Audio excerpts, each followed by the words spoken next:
They let me talk on behalf of Group 5, and our topic had to do with the concept of, it was dealing with co-ops, the idea of how do we have a collaborative. And so we took that on and gathered our ideas, and I've gotten a quick summary here. The question is, what's the opportunity when you have a co-op for broadband access? And first of all, just sort of defining, well, what does a co-op look like? And it seemed like the likely candidates, number one, how many county commissioners do we have out there? I know I've names out there. There's a few of you, so I'm going to pick on you. I actually think it's going to start with our county, and I know that's a concern for many of our counties, and I think there's a mechanism in place, and I mentioned the county not to say that it has to be a financial burden for the county, but I think the county leadership would make sense because the people that don't have the service are living out there in the county.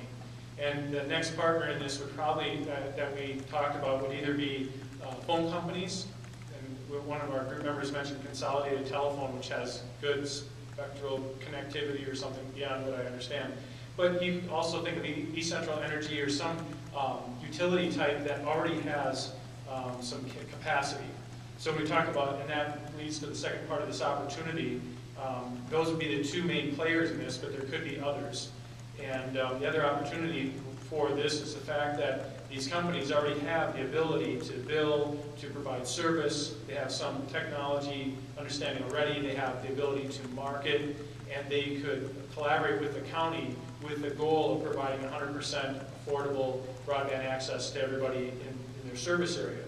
Now, the partnership or the co-op doesn't end there. I think these two coming together, now you have the structure, you have the interest, and really the county is the political representative to address this and talk about this to their constituency. But I think there should be an outreach, or we talked about maybe an outreach to the state and federal legislators, and maybe some kind of seed money or just something. And this definitely has a sunset, so that it ends up being sustainable through fee-based opportunities. The barrier to this is figuring out what's the best connectivity type. Is it Wi-Fi? Is it fiber? Is it satellite? Or whatever else we don't even know exists yet. The other barrier is the fee structure, because I think there's a different fee for the different types of service. Obviously, fiber would cost more expensive depending on where you put it versus Wi-Fi capabilities. And I've learned today that places like Genesis may reach my home. I don't know. So we'll find out more about that. But there needs to be training for people to understand what's possible and what needs to happen. The hurdle may not be as bad for this co-op to provide those services as you think. The number two question was, what is the long-term goal? And that is simply a sustainable service of affordable broadband access for everyone.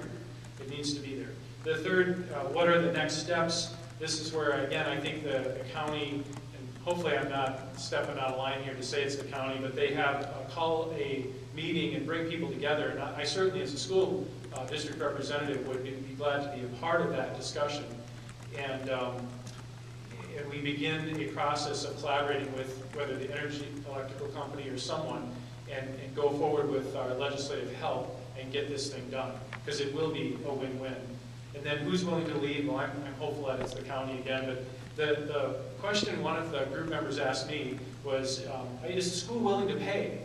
And I thought that was an interesting question, because this was never about money so far, was this, that it simply didn't exist.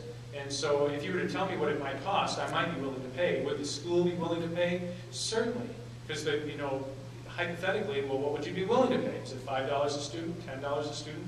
Well, if I knew that all of my students had connectivity, affordable high-speed internet, then I probably wouldn't have to buy textbooks, paper textbooks. They can look at things digitally, and I don't have to spend money in the old way. I can dedicate it towards higher connectivity, and so maybe there is something in that. I don't know, but that summarizes what we talked about. Okay, thank you.